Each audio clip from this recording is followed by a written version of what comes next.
all of you, at least some of you in with your questions. Let me just raise a couple of questions with each of our panelists. To start with you, Dr. Roy, you talked about this, the focus on non-tax revenue, which is missing, and we need to really put. I have got some figures here. I'd just like to bounce off with you. One is this, there is over 50,000 crore shortfall in non-tax revenues. I'm comparing RE to B.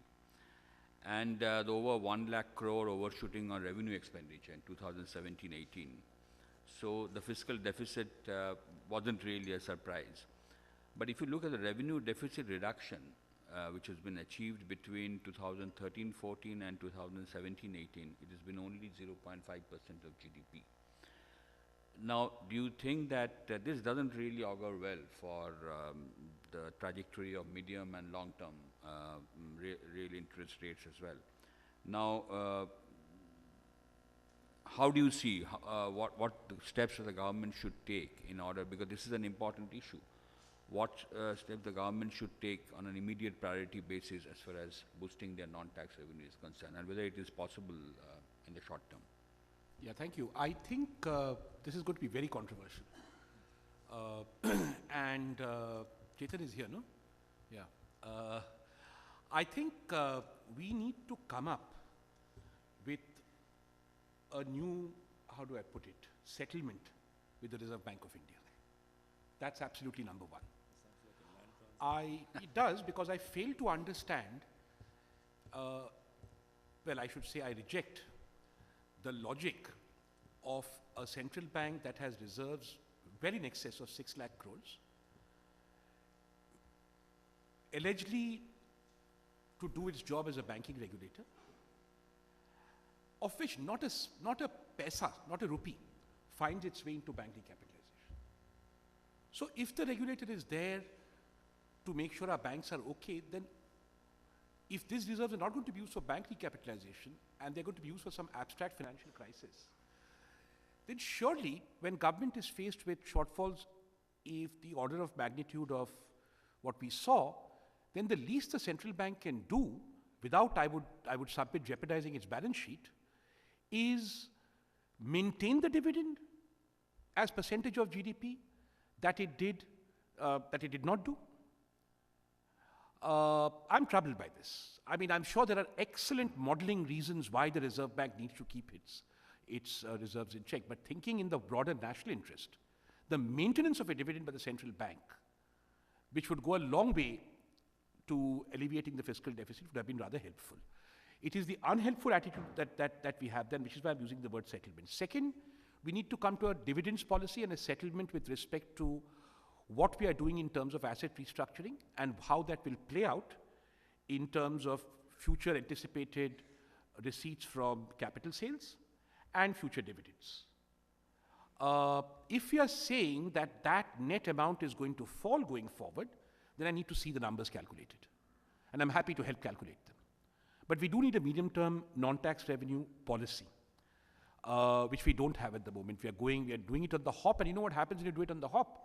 The budget gets balkanized. Because if every line department which owns public sector assets sees both restructuring and the payment of dividends as something specific to its own business, then we will never have an integrated budget, and we will have these variations in non-tax revenue that we are seeing. And the third is we have to learn going forward to live without spectrum.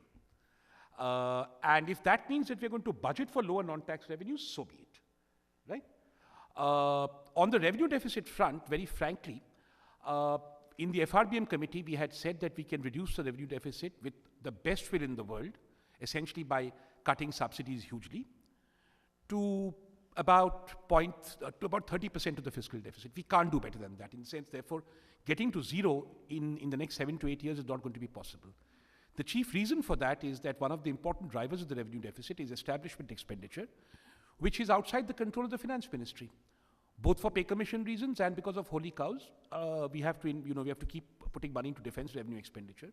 The capitalization of defense has not seen yet a windfall in terms of lower manpower, which is typically how other countries have dealt with the defense transition. Apparently, India is a unique country, I mean, maybe Pakistan, who need both the best technology and high levels of capital spending and high levels of manpower. Fine. If you want that, then I would agree with Shanthi that if you're going to be a state, and of course, also note one very important thing, the only department of the government of India whose numbers have gone up, it's not defense to be fair to them, they've been paid more and all that, but whose numbers have gone up, is the Ministry of Home Affairs. I've written about this. And that has gone up from about 300,000 in 1990 to in excess of 1 million now. That's paramilitary spending, plain and simple. So if you're going to hire 1.5 million people to run the railways, 1.2 million people to do paramilitary, another million plus odd in defense, you are not going to be able to hire doctors and teachers. You're not going to have state capacity in areas. So then that's an important decision to take. If that decision is taken, and therefore we have to live with a revenue deficit, fine. But what I'm saying is we have to take it reflectively and not by default. I think we'll change the format a bit. I think the audience can also join in, and then while we can mix and match the questions. Just one point, Roy. Since you took some mild pot shot at RBI, let me ask you one question. How do you respond to the governor's three very pointed, shall I say, criticism of the government's position? One, he's talked about concerns on inflation, which RBI has been raising. Second, he talked about fiscal issue.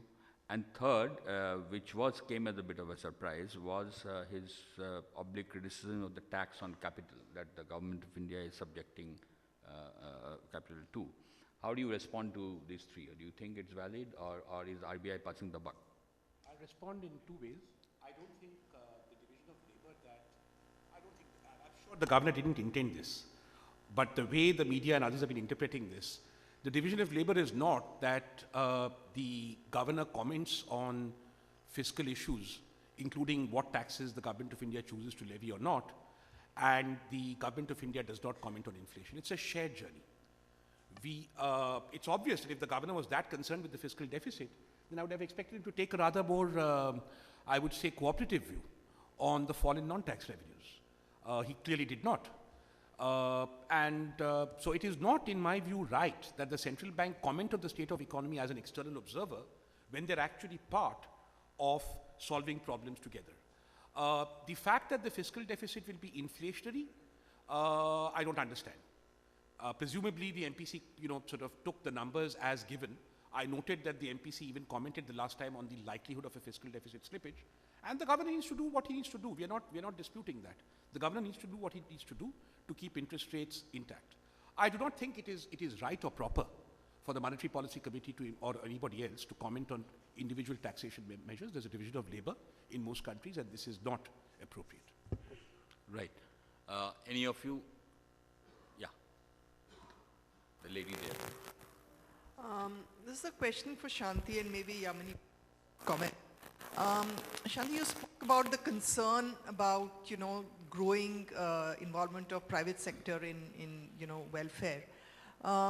But why not, over the long term, think of moving to public funding and private provisioning? What is conceptually wrong with that? If the issues which Yamini raised, about over the long term, why can't we just move to that through insurance or some other form? We can think about that. We can think about public funding and private provisioning, as you call it. Maybe it might be a little more efficient than what is going on now. But the point that I was trying to raise was that even the public funding is drying out. That is the fundamental problem, right? And it is drying out, and it is becoming a little more random. And the important element that is missing is that is causing so much of concern for all of us here is this squeeze of capital expenditure that is happening across the board. 2 years ago, the capital expenditure was around 14.3% of the total expenditure. This year, it is 12.3%. So year on year, you actually see this going down. And it's a no-brainer, actually. All of us know the importance of building roads and building schools and building hospitals. But the money is all going into revenue, and we know that revenue expenditure, if you take out the interest component, it's actually a structural problem, It's a very deep structural problem. That's what I was talking about. The models we can work on and we can evolve something that, you know. Yeah, I'd like to start with a statutory disclosure. I love pakoras. And I see nothing wrong in selling pakoras to do a job. I also happen to be the only person. Yeah, my name is Sameer Kochar. I authored a book called Modinomics, and the only report on Pradhan Mantri Mudra Yojana and employment generation is mine.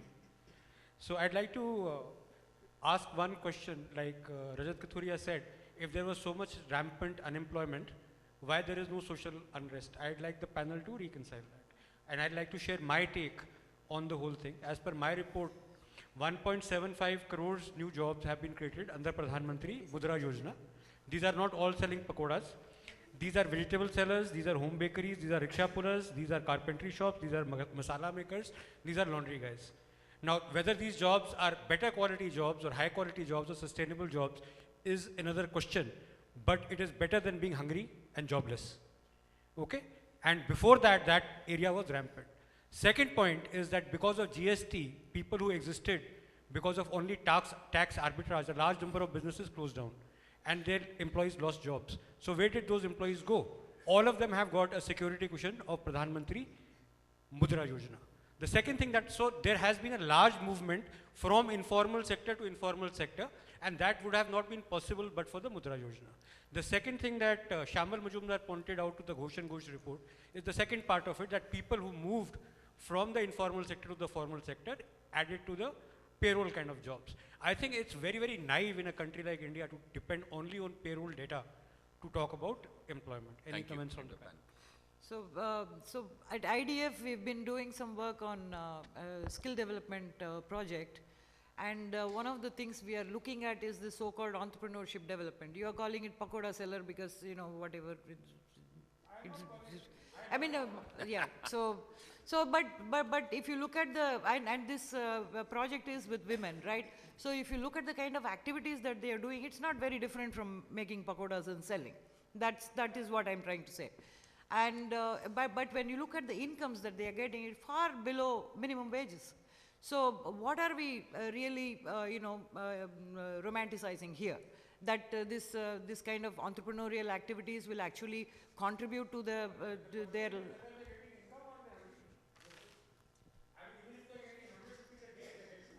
Right. Yeah. The gentleman. So, actually, I am again going to that pakodas. Here, this side. Yeah. So, the Kentucky Fried Chicken. Can you introduce yourself? I am Subrat Prusti. I am from Department Telecom. Actually, the Kentucky Fried Chicken, that we call KFC, sells chicken pakodas. But when it is Indian pakodas, we are saying pakoda seller is a poor person. But if he is selling Kentucky Fried Chicken, all the rich people will pay heavy payment to buy it. So please think about India. Thank you. Yeah, please. I just wanted to clarify what came out of my presentation and reflecting on the work that we are doing in ICRIER. And I think Shanthi and Yamini were both, Shanthi said it more explicitly, and it was in Yamini's presentation, that the only long-term ability for a country to grow is to invest in its human capital. And obviously human capital means investing in the health and education sector as well.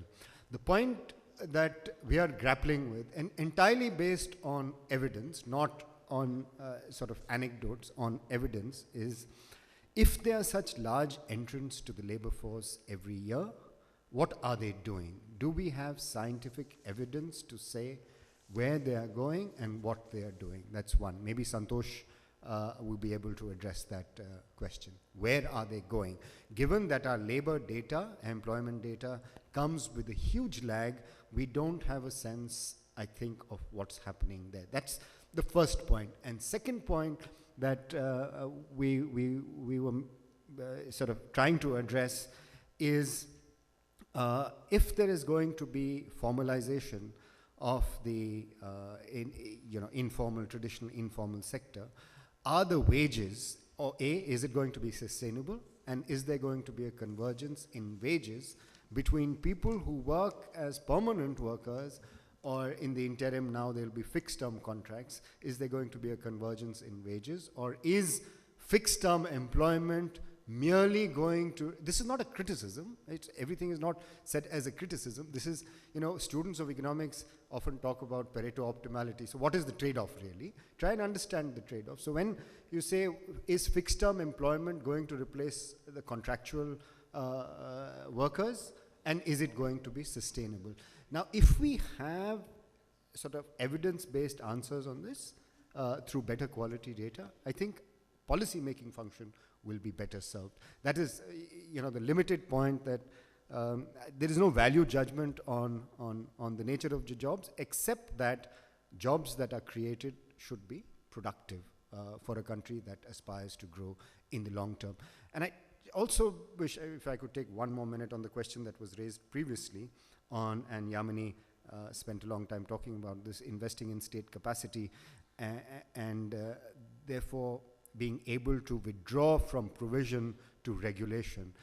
And I think that is a long-term goal, but we have to start doing it now. We don't have schools and colleges that kind of teach regulation. Very few higher university that teach regulation. I think that has to become regulation both at the center, state, and of course at the local level. The quality, and Yamini brought this out really well, the quality of state capacity as you go down from the center to the state, to the local level, to the gram panchayats, I mean, there is a monotonic decline in quality of state capacity, maybe a non-linear decline in the quality of state capacity. And that's the, I think that's the route to take to invest in that capacity. Yeah.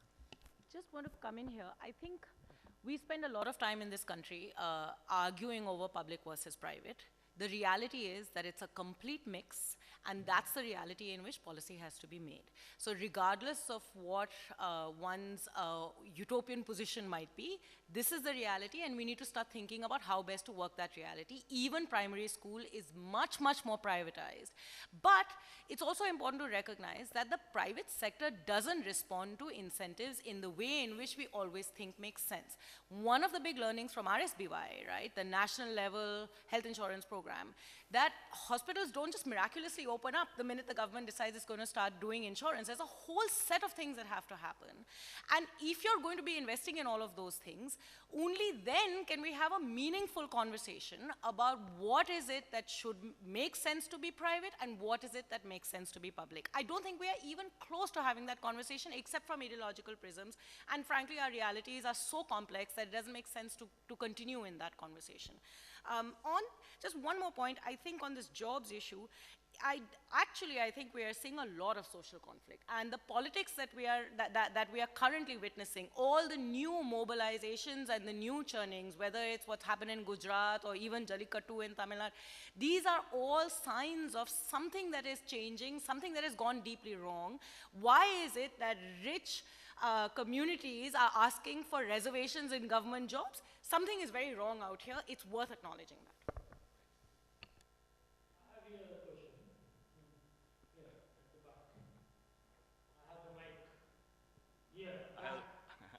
I'm starting, right? Yeah, thanks. So the question is, what happened to that unorganized sector, social security? Nobody will talk about it. And second, maybe a suggestion or a question to the Nitya or the panelists. Why don't all these pakoda sellers be given social security benefits? If you can really inflate those numbers and really get those, okay, so many pakoda sellers, they are earning and they have social security benefits. In the organized sector. Right. Can I? Yeah. My name is You have to Ajay take the mic. Mukreja. I have been involved with multi-countries looking at skill development and creating jobs which are productive. I've seen this in both developed countries and in the developing countries. I think what I heard from Rajat as well as from Yamini, the only business model that works is to create jobs in these small, medium enterprises, specifically micro, small, medium enterprises, by creating some kind of incentivization for job creation. Instead of trying to just give a tax benefit that Government of India has declared now for companies with 250 crores or below, it's not going to work. If you want to create 1 million+ jobs every month, for either underemployed people or unemployed people, the only option right now is to do skill development and innovative public-private partnerships. And I think what I heard Yamini saying, it's going to only work when you incentivize the private sector companies to go for value add, increase the capacity utilization of small, medium enterprises. I can give examples after examples. I think we'll take more questions, so it's better. Why not somebody from the back, please? I mean, we don't want a division here. Yeah. Mr. Chair, can I suggest if you could please recognize people and in the order in which they are to speak, that would really help everybody. Okay, sure. Otherwise, it's a free-for-all all over the place. Right. Could you please identify 5 or 6 people you want to speak? And then It's difficult to identify 5 or 6, but I will give you a fair opportunity. Yeah, please.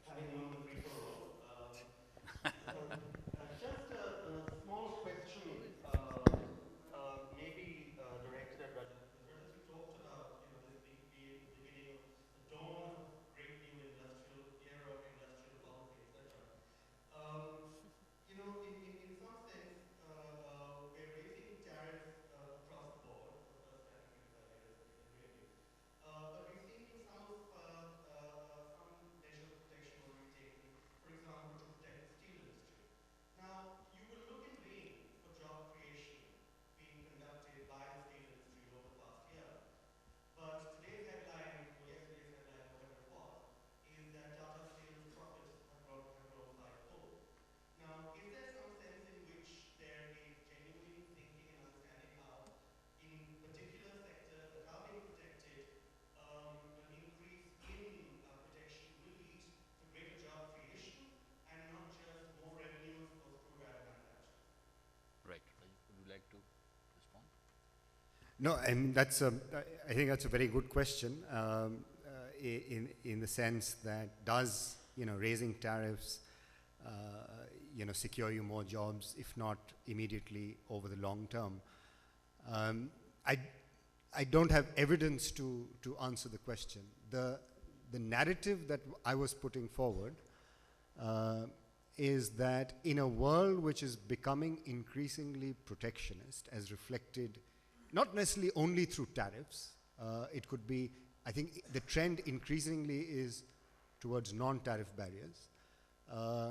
And India is not an exception. India also uses NTBs a lot. In a world that is becoming increasingly protectionist, despite the existence of new trade agreements, the question that I put forward is that can we sort of jettison industrial policy from the mix of our overall challenge of job creation? That's the larger question.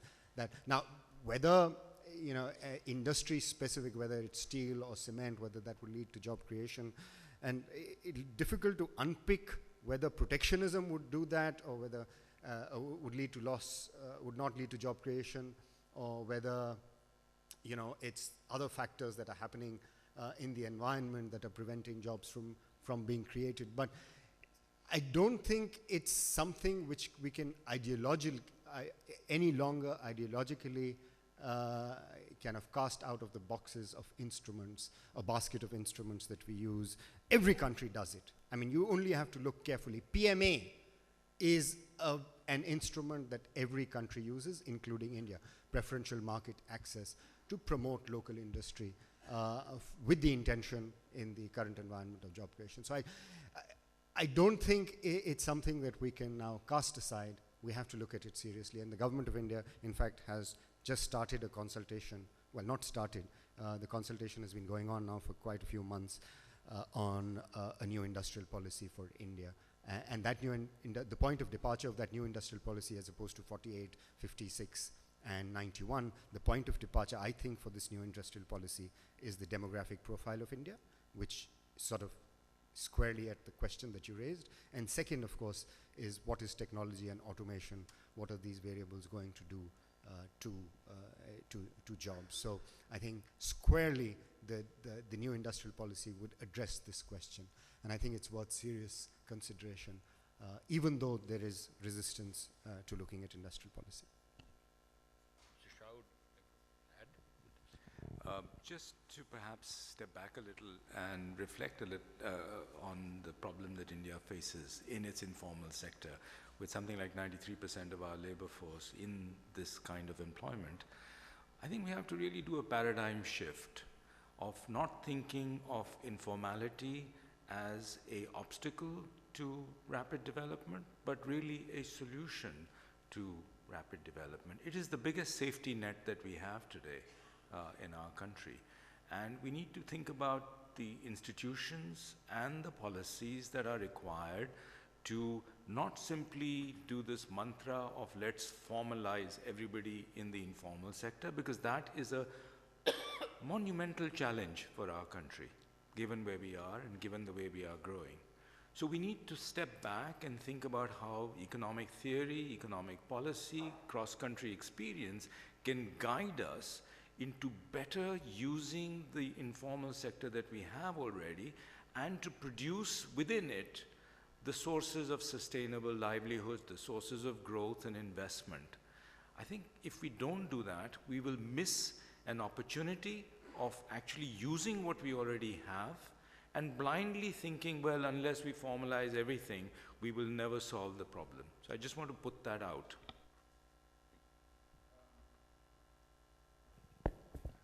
My name is Santosh Mehrotra. I'm a professor of labor economics in Jawaharlal Nehru University. First, to Rajat's point about industrial policy, I think we need to remind ourselves that we have never had a real industrial policy in this country since 1991. We got one 20 years after the economic reforms of 91 in the year 2011, a national manufacturing policy which was never really implemented. So I'm really pleased that the DIPP is now finally thinking seriously about a DIP, an industrial policy. Point one. Point two, to what Shekhar has just been saying about informality and how we need to think about it, I think the government needs to be congratulated about the following fact, that in the last 1.5 years, it has attempted to bring together the 15 laws that exist on our statute books, the central statute books, about social insurance. And those need to be brought together into one code. A draft code has been created. And my real hope in this budget, in fact, was that instead of the expansion of the RSBY, which has huge problems of the kind that have already been mentioned, and I could mention even more, that we would have had the beginnings of social insurance for the unorganized sector, as has been articulated in the UPA, in this new code. But this was not what I was intending to speak about. I want to speak about what Rajat mentioned about jobs. You know, there has been a myth and a fallacy which has been in place in our country, perpetuated by media and by policymakers and academics, and I was really taken aback, Rajat, that you mentioned the number of 15 million joining the labor force.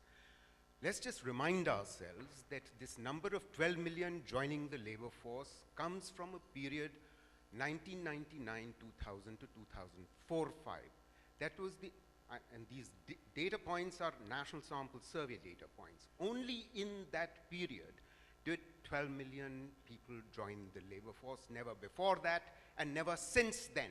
Never since then, I want to emphasize. Between 2004-05 and 2011-12, over that 7-year period, only 2 million young people were joining the labor force. The real issue, I think, is how come, see, over that period it dropped dramatically between 4-5 and 11-12, because millions of young children were going to school and remaining in school, and especially 15 to 16-year-olds were joining school in massive numbers, so that, you know, our gross enrollment at secondary level has gone up remarkably. The real issue is, why is it that the numbers haven't gone up of entrance into the labor force since 2011-12? And we have rock solid data base for saying what I'm about to say, which is annual survey of the Labor Bureau of the Government of India, which is a sample size larger than the National Sample Survey, and it is reasonably rock solid. And that's what I've been analyzing, not like Ghosh and Ghosh who've gone about looking at it, the quarterly economic survey. Anyway, point is that, Rajat, you made a very good point that there are millions of disheartened workers, and there is hard evidence of this demonstrated by the following statistic, that in 2011-12, the rate of open unemployment in our economy, I'm talking about open unemployment, not disguised unemployment. The rate of open unemployment in 11-12 was 2.2%, but in 15-16, it had jumped up to 3.4%. So indeed, there are many young who would like to join the labor force, but are not joining. And what really jumped out at me when I did the analysis of the 15-16 Labor Bureau data is the following, that all these young people who are completing secondary education, the secondary enrollment ratio in our country jumped from 58% in 2010 to 85% in 2015, and with gender parity. What jumped out at me is the following, that while between 4-5 and 11-12, there was a dramatic fall in the numbers annually leaving agriculture of 5 million per annum. Never in our history had there been an absolute decline of workers in agriculture. But after 4-5, there were 5 million people leaving in agriculture because non-agricultural jobs were growing, particularly in construction. However, that dropped to, the construction job growth drops to 1 million per annum only between,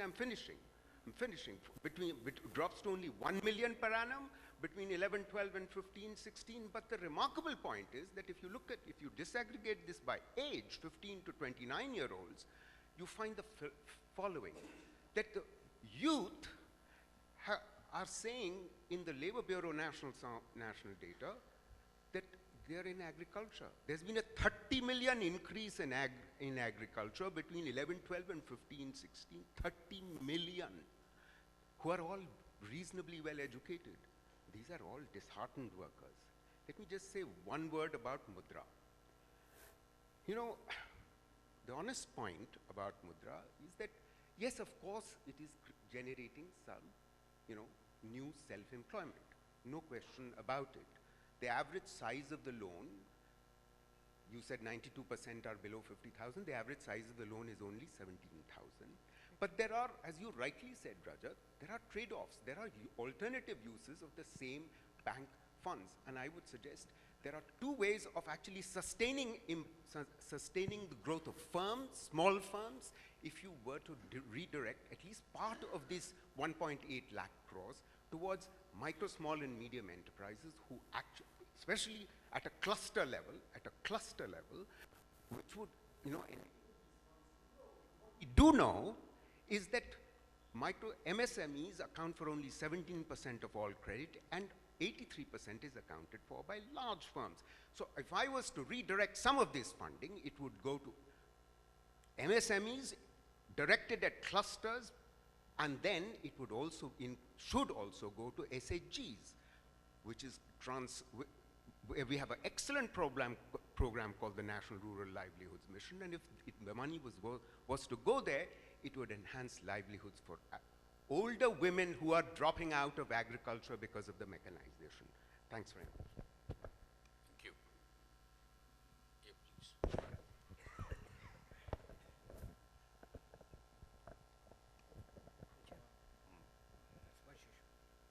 My name is Anand Gupta. I'm a former professor of economics at Indian Institute of Management, Ahmedabad. I think we have some kind of an obsession with this issue of deficits, fiscal deficit, revenue deficit. Rathin, you mentioned about that, and you said that we are borrowing for consumption. You are referring to revenue expenditure. Now, how can you improve the outcomes in the health sector, in the education sector, without spending money which is classified as revenue expenditure? We need to spend money, Brilliant point you're making, but the central government does not spend money. Yeah. Oh, please do. Let me complete. Right? So we need to spend. We create assets.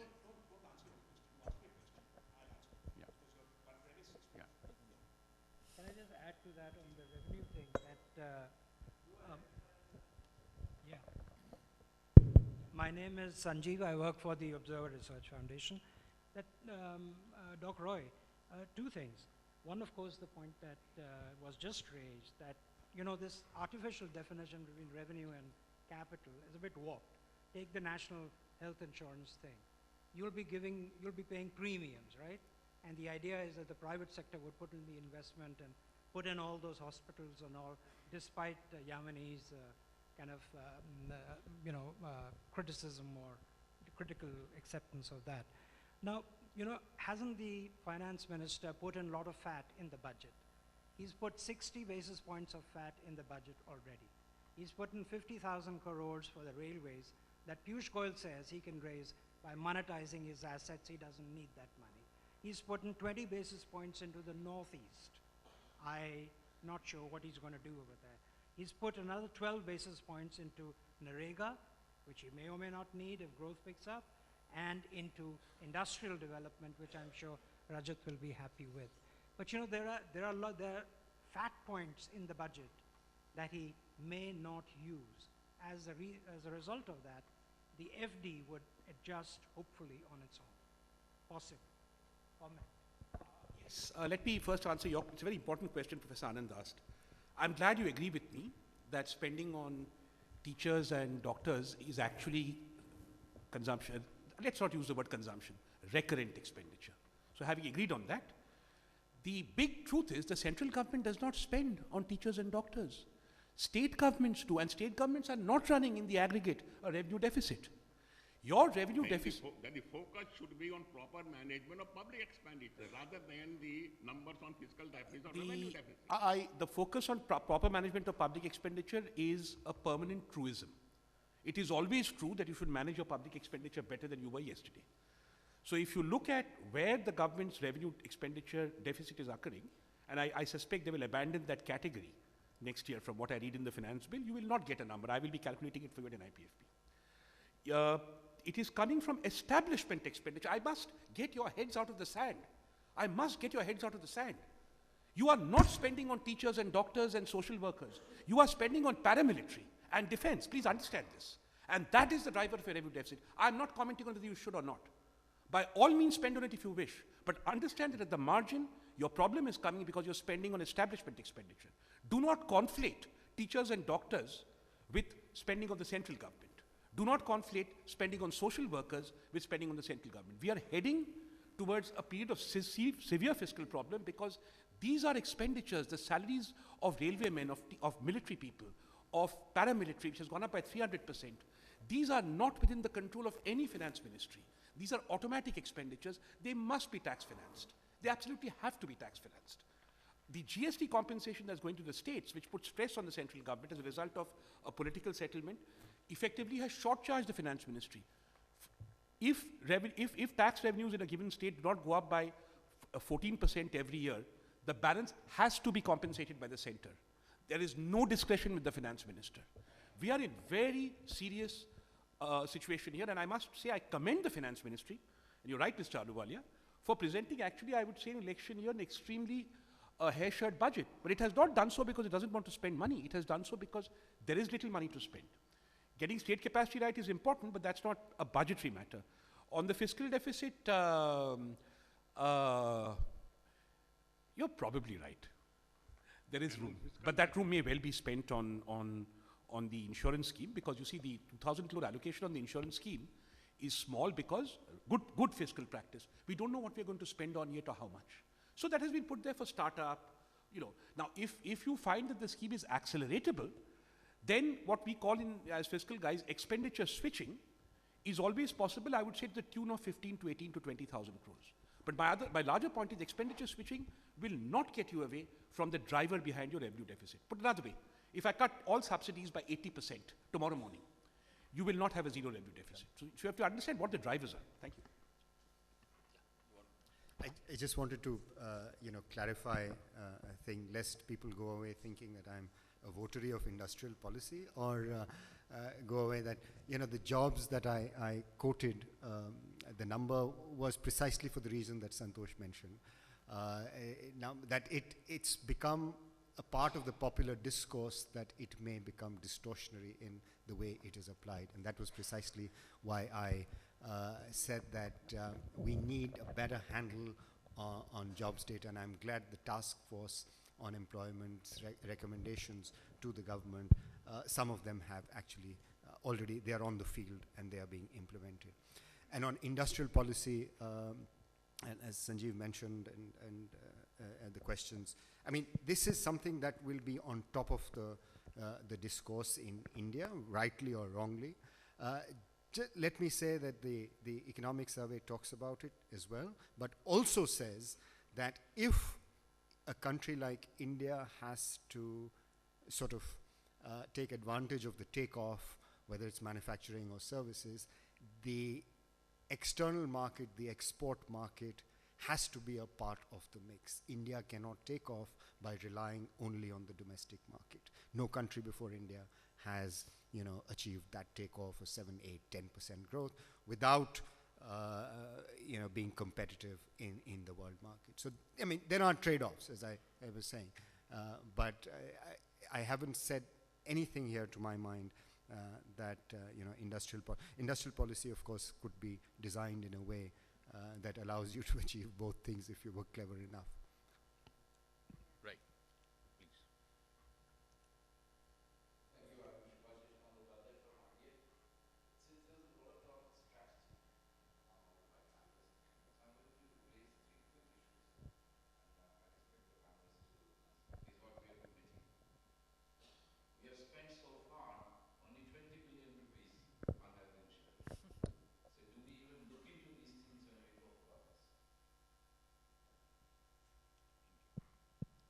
Would anybody like to respond? Just quickly on your health insurance point, we most certainly don't look into it, and I don't think we intend to look into it either. You've got all the state schemes running too.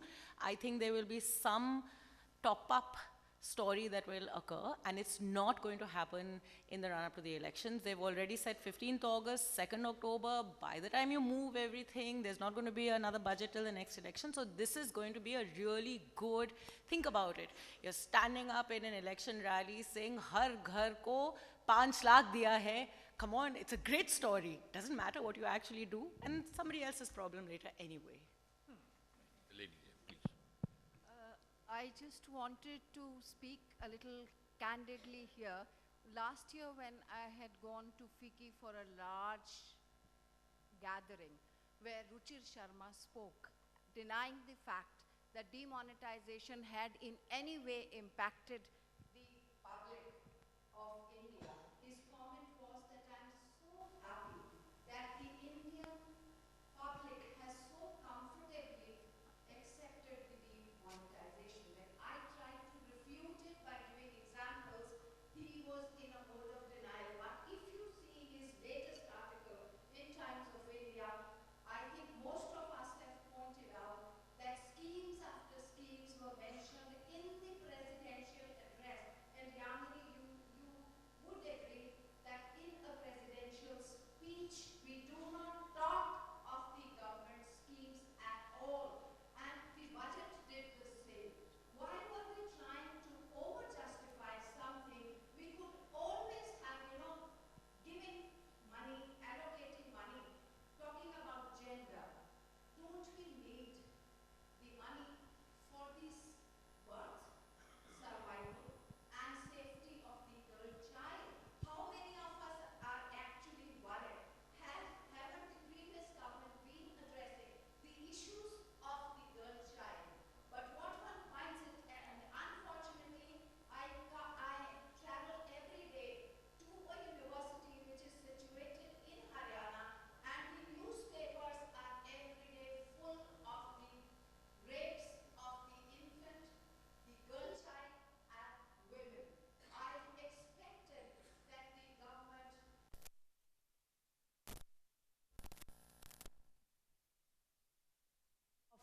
women and girl child, but also of senior citizens. Talking about the health, one of my neighbors passed away last week. The expenditure of a senior citizen was 70,000 per day, and for days he was there and then he passed away. Are we really meaning what we are talking about? If not today, tomorrow, the history will question it. The Indian people who may not have the strength today can question it. The history has always proved that whatever we do, it gets questioned, not today, but tomorrow. Thank you. Thank you. Maybe you would like to respond? You want me to say? No, I wanted to respond to Subhash's last question. Oh, right, please. That I maintain my proposition to you that we have a serious fiscal crisis coming from where this conversation is going. What did he say? What did he say? I don't know. I didn't get it. What did he say?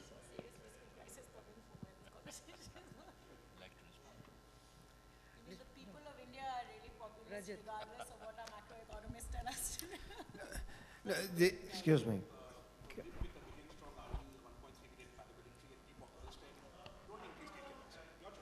Excuse me. I just wanted to quickly respond to Subhash's last question, which is absolutely right, in the sense that I see the inversion of the duty or coming back of the duty regime as a correction of a distortion that has existed for a long time, for at least since this government presented its first budget. So they've tried to reverse the inverted duty structure, and I see this as a culmination of that process. But you're absolutely right, and it's not a culmination because inverted duty continues to exist in other sectors, because it seems to be antithetical to the Make in India program, and the fact that the smiley that Subhashida talked about has become even more deep now.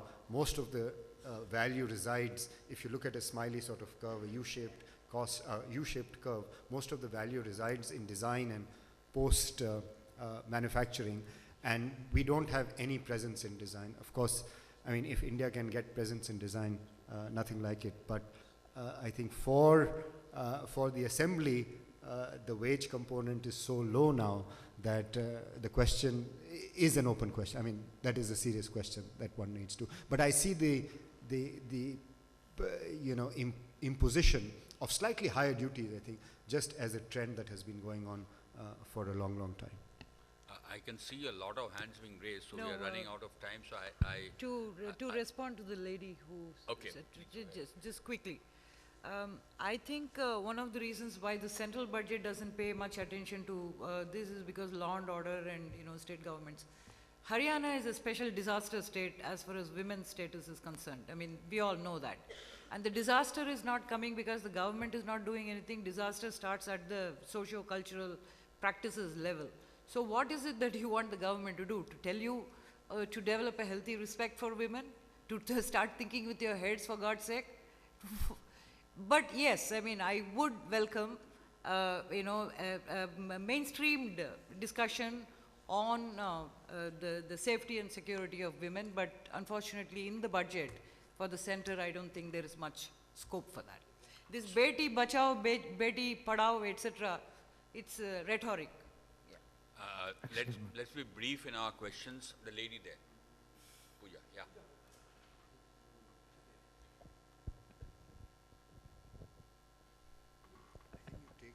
My name is Pooja. I'm a journalist. I want to say that there seems to be an impression that the Mudra scheme is actually in disguise a scheme for creating India's next McDonald's or KFC.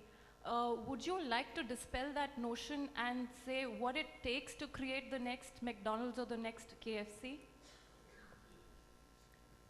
The Mudra loan sizes are very small, so there is it has absolutely no potential to go anywhere near the KFC or the McDonald's. But even if it were a large enough loan, is that all that it takes? Don't we want to talk about the ecosystem, the policy ecosystem, the food inspectors, the labor laws, etc.?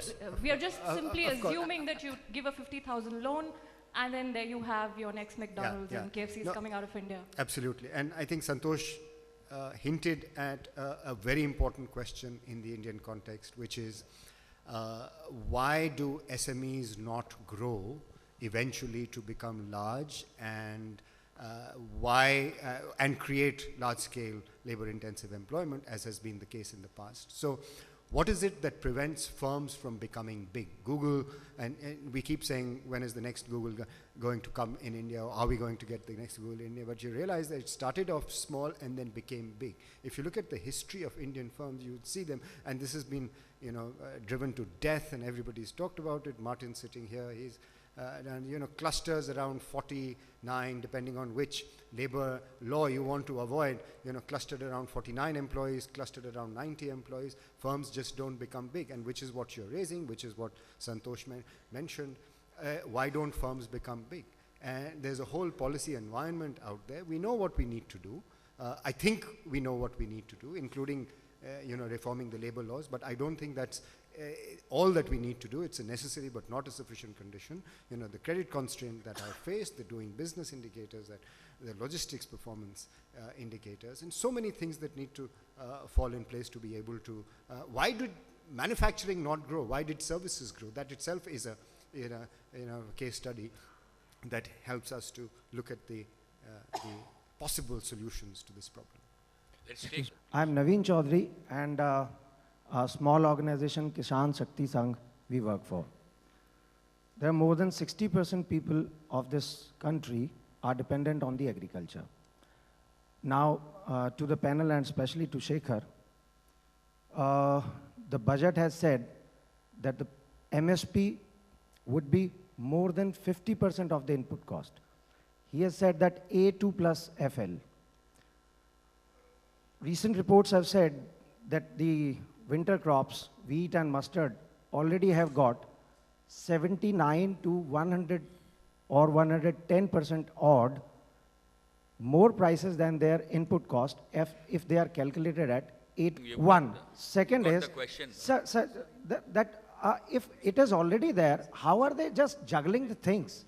I mean, is it not, it should not be clear that they should get the MSP at the right, inclusive, and the justified cost so that they are recovering their inputs? Second, sir, 1% of GDP is spent on the fertilizers, 70,000 crores. Out of that, Economic Survey 15-16 already specified, only 35% reaches the farmers. Do you know, 125 crores per day is smuggled. Should we not take care of it? Okay, thank you. Okay, other questions, please. We'll answer them together. Hi, my name is Gautam. I'm a PhD student, and I was just wondering, just 2 points. One, the whole question of industrial policy. Do you think that India just has, it's a very overvalued exchange rate, and doing something about that would really help manufacturing? And then the second question was about GST and the coming potential fiscal abyss. And I was wondering if there's any mechanism, institutional mechanism, for the center to kind of renege on its commitment to the states, such that the states have greater incentive to collect revenues in the future. Thank you. Yeah.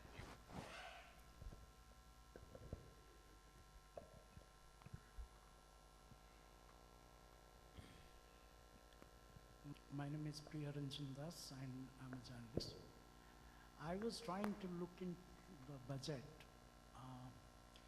See, the savings that have been made through DBT, for instance, 50,000 crore, or the lakhs which have been saved because of the drive against corruption, or there has not been any corruption in the last few years compared to the previous period, or the drive against black money, whether the savings in the loot of public money is anyway getting reflected in the budget of the central government. Could you please, all of you on the panel, do you see anything of that getting reflected in the budget of the government?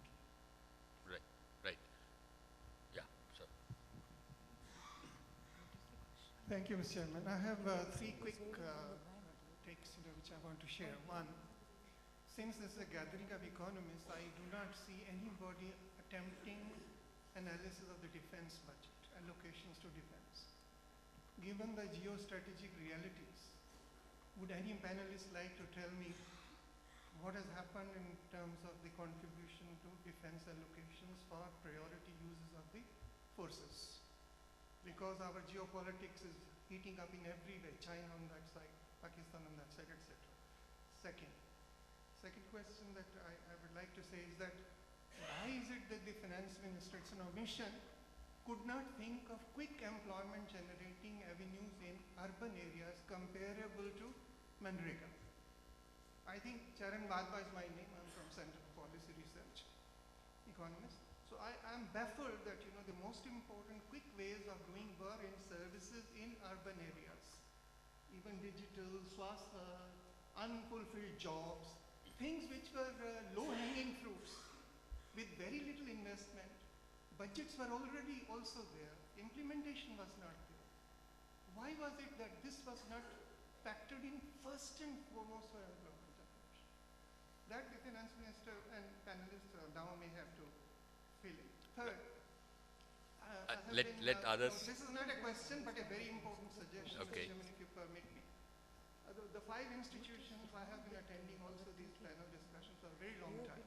And I'm sure that the whole August audience here will reflect my concern and suggestion that we need to publish the proceedings of these budget discussions that are held annually. There's been extremely useful input to both researchers, analysts, policymakers in India and in abroad. So I urge all my 5 institutions, directors, to make sure that they have a consensus on publishing within 3 months, let us say, since the presentations are all there. Ask them to give a written speech, including the PowerPoints, and make it available to let the knowledge grow. Thank you very much. Any to respond to this answer is we do so already. At least we put it up on the NIPFP website, the discussion. We don't publish it. All right. Okay. I just wanted to It can be done. just very quick. Who's in charge of the deadlines?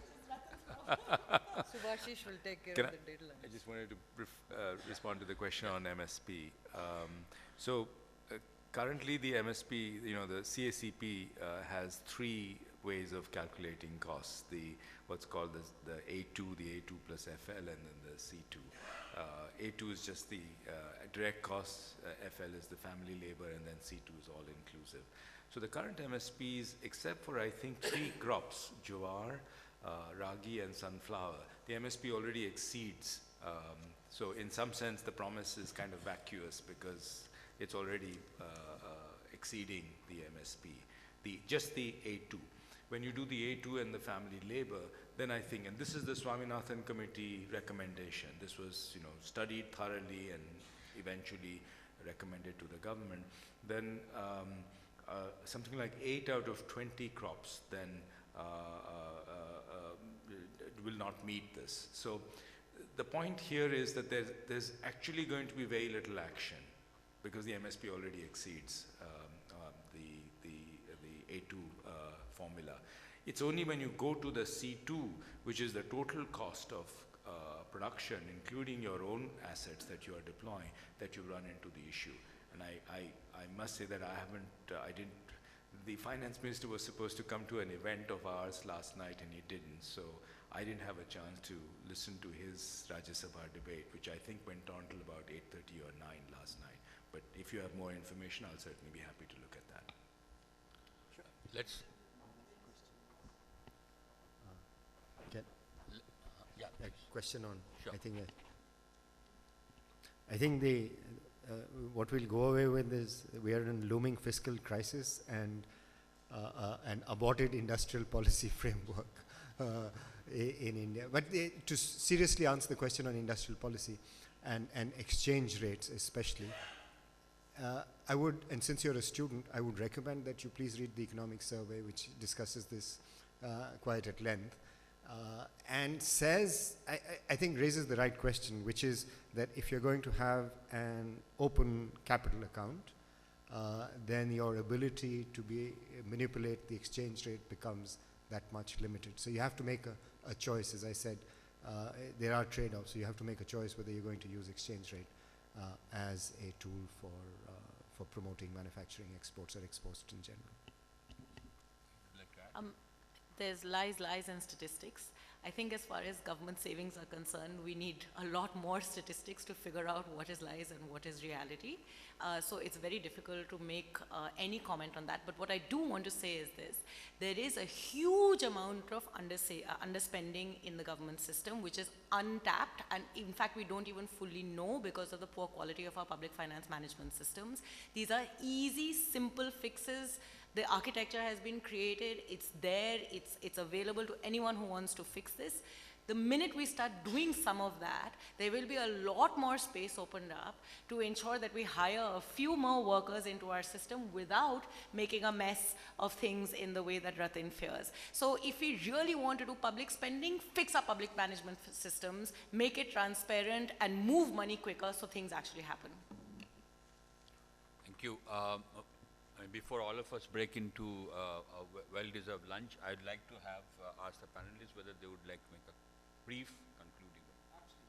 Absolutely. I think the latter part will be very useful because three things have raised. Let me answer your question on savings. Savings can come in many ways. Now, one thing that you will get, I hope there's nobody in this room who told the finance minister that he would get 1 lakh crores after demonetization. Good. Because that's the kind of thing that is not very helpful. Ill-informed people, I know that, it's a bad idea to look at experts now, but that sort of ill-informed speculation can cause huge damage to fiscal planning. I'm reminding you of this. A lot of people here said that 1 lakh crores, and there's this tendency in our country to look for, there are no easy answers. There are no easy answers that will come. I mean, heck, if you could get 1 lakh crores out of demonetization, every government will do it every 3 years here. Anyway, it was absurd to see that. And that level of, we have to grow up a little bit when we talk about the fisc. On what you said, however, in terms of payback, certainly personal income tax collections are going up high, at a faster rate, the buoyancy, partly because we are adding new taxpayers. Now there's no point, everything is hyperbole. There's no hyperbole here, but I would see that definitely as one of the results of putting effort behind this. Now whether you think demonetization was that or not, I have no comment on, but the government has been doing many things to try and improve the personal income tax base. On GST, you've made a very important point, the student at the back. See, this is my fundamental point to you. I've seen this in government, I've seen this with politicians. We have to get beyond this.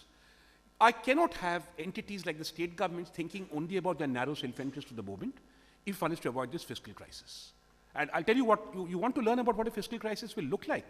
Go and read the history of France before the French Revolution. See how finance minister after finance minister after finance minister was stymied in what they were trying to do in good faith because of the narrow parochial action that people took in line ministries, in their monetary authority, it's called the treasury, and across the board in the provinces. So I would put that question to the finance ministers of India at the next GST council. You are causing the government of India to spend 60 to 75,000 crores, and that is causing the government of India fiscal stress. Do you want to renegotiate this? It's not a matter of reneging on commitments. We are on the same side. And if we don't agree that we're on the same side, God help this country. And GST is a very good example of that. Defense budget, sir, good point. Yes, in the defense budget, what has been happening for a while has worried me. We are not spending as we ought to. I'm no one to question our strategy of what we want in terms of manpower versus technology, except parameter one in India, uniquely from all other countries, maybe Pakistan, I don't know, but certainly India. We have to live with a human-intensive army, navy, and air force. We're going to have personnel. Personnel is very expensive. And we're also going to have a smart army, navy, and air force, which means we have to have both capital expenditure and revenue expenditure. Revenue expenditure will therefore grow in defense as you continue to pay them at reasonable rates. There's no way of getting around it. It will go up by more than growth plus inflation. That part of the defense budget is rising. What has been happening as a consequence of our fiscal crisis is our ability to spend on capital has been falling. That has then sort of morphed into a situation where we say we'll do something and we don't do it. Finance Ministry gets a saving. Every time you say we'll buy an aircraft carrier in 2016, you don't buy it, you get a saving, right? And that has become a way of balancing the books. We really need to have something like a quadrennial strategic defense review, which is a standard process all over the world, which becomes the benchmark for future budgeting. But to do that in India, you can't, because we are the only G20 country, other than the United States, that doesn't budget in the medium term. I don't know what the budget is going to be in 2 years' time, other than that silly medium-term fiscal statement. Do you? Every year we come here, like people with the memory of a 1-year-old, and we discuss the budget. And does anyone remember what we talked about 2 years ago? No. Why are we doing this? Because for the things that Yamini wants and other people want, we need a rolling 3-year modern medium-term expenditure framework. And if we don't have that kind of modern medium-term expenditure framework, you will keep getting what Yamini is saying. You will keep getting money not being spent. What happens when you have a 3-year framework is you say you didn't spend the money last year, and therefore cutting allocation by that amount. Very simple. You didn't complete a bridge last year, you want to build another bridge. Either you say this project failed, cancel the bridge, which it does de facto, or, so this MTEF process is being stubbornly resisted by everybody, including our national psyche. Because I do not see any conversation that happens in 2018 that refers back to what we committed to in 2016. I bet your memory of the budget in 2016 is hazy.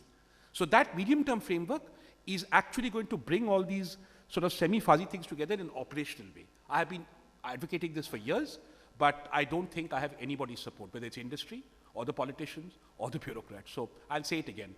Get a medium-term framework, otherwise be very afraid. Concluding remarks for anybody else? Okay. Thank you very much indeed. I think budget was just a starting point. We went much beyond, and there were many answers to the question that we had. I think over lunch we can discuss more. Gentlemen, before winding up, let's give a big round of applause to the panelists here. Thank you.